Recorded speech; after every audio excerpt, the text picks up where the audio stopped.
Hey there, flower fans!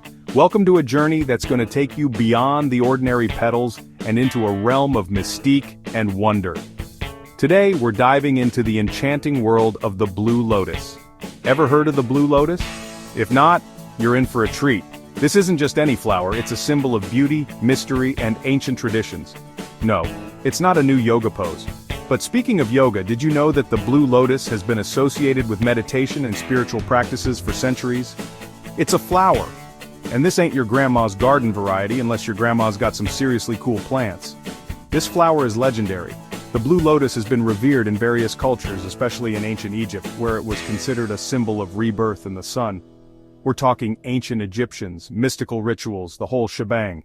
The Blue Lotus was often depicted in their art and hieroglyphs, symbolizing the union of Upper and Lower Egypt. It was also used in religious ceremonies and was believed to have magical properties. They say it's got powers that go beyond the physical realm. The Blue Lotus is said to have psychoactive properties that can induce a state of euphoria and relaxation.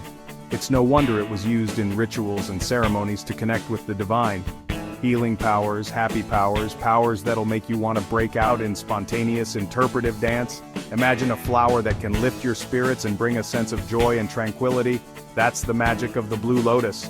Okay, maybe not that last one, but it's definitely got a reputation that has stood the test of time. From ancient civilizations to modern-day enthusiasts, the Blue Lotus continues to captivate and inspire. So buckle up, Buttercup, because we're about to dive deep into the wacky and wonderful world of the Blue Lotus.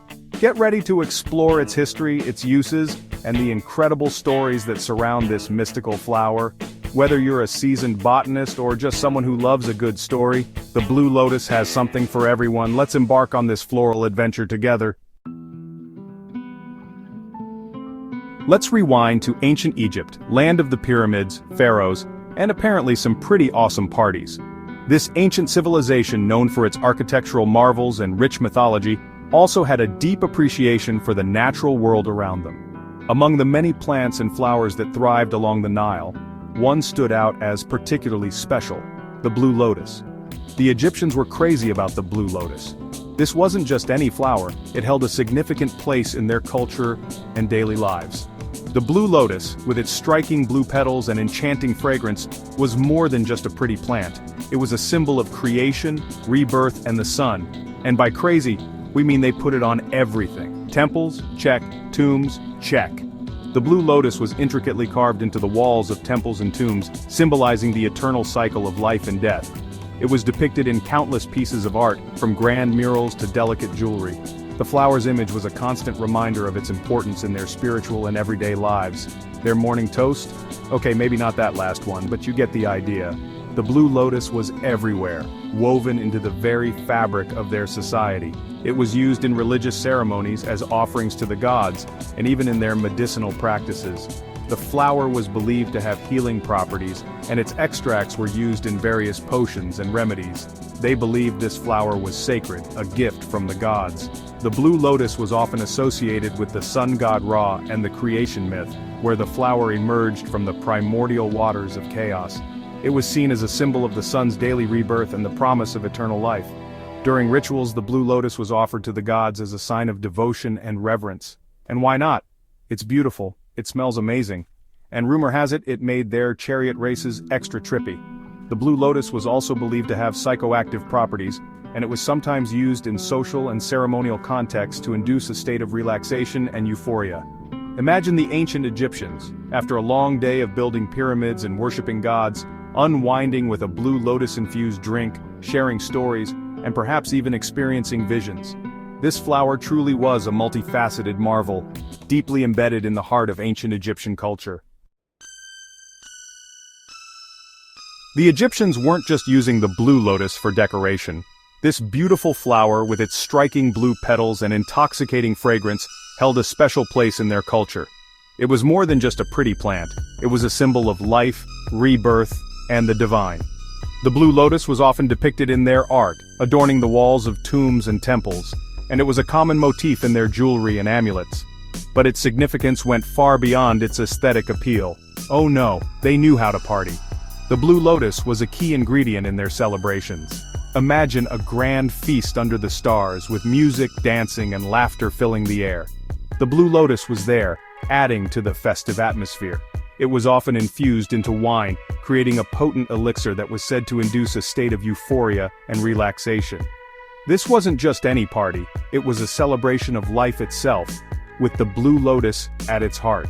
This flower was their version of a good time. Whether it was a grand festival or an intimate gathering, the Blue Lotus was always present. It was believed to have aphrodisiac properties, enhancing the mood and creating a sense of connection among the revelers. The ancient Egyptians knew how to enjoy themselves, and the Blue Lotus was an essential part of their social life. They used it in religious ceremonies, social gatherings, and even in their daily lives. The Blue Lotus was considered sacred, a bridge between the mortal world and the divine. It was often used in rituals to honor the gods and goddesses, and it was believed to have the power to bring about spiritual enlightenment. The priests and priestesses would use the Blue Lotus to enter a trance-like state, connecting with the divine and gaining insight and wisdom. And let's just say they probably didn't need coffee after a night out with the Blue Lotus. The effects of the Blue Lotus were long-lasting, providing a sense of calm and relaxation that lingered well into the next day. It was the perfect remedy for the stresses of daily life, helping the ancient Egyptians to unwind and recharge. But it wasn't all fun and games. The Blue Lotus was also highly valued for its medicinal properties. The ancient Egyptians were skilled herbalists, and they knew how to harness the healing power of this remarkable plant. It was used to treat a variety of ailments, from headaches and insomnia to anxiety and digestive issues. The Blue Lotus was a versatile remedy, providing relief and comfort to those in need. They also used it as medicine, headache, Blue Lotus tea. The soothing properties of the Blue Lotus made it an effective treatment for headaches and migraines. The ancient Egyptians would brew a tea from the petals, creating a calming infusion that eased the pain and tension. Feeling anxious, Blue Lotus aromatherapy. The calming scent of the Blue Lotus was used in aromatherapy to reduce stress and anxiety. The ancient Egyptians would inhale the fragrance of the flowers, allowing the soothing aroma to calm their minds and lift their spirits. Can't sleep? More Blue Lotus. The sedative properties of the Blue Lotus made it an effective remedy for insomnia. The ancient Egyptians would use the petals to create a relaxing tea or simply place the flowers in their sleeping quarters, allowing the gentle fragrance to lull them into a peaceful slumber. Hey, it was a simpler time. The Blue Lotus was an integral part of their daily lives, providing both joy and healing. In a world without modern medicine, the ancient Egyptians relied on the natural remedies that surrounded them, and the Blue Lotus was one of their most treasured plants. Whether they were celebrating, seeking spiritual enlightenment, or simply trying to get a good night's sleep, the Blue Lotus was always there, a testament to the wisdom and ingenuity of this ancient civilization. Like any good trend, the Blue Lotus didn't stay in Egypt forever. It hopped on a papyrus raft and sailed its way across the world. India, China, even ancient Greece. Everyone wanted a piece of the Blue Lotus action. In India, it became a symbol of enlightenment.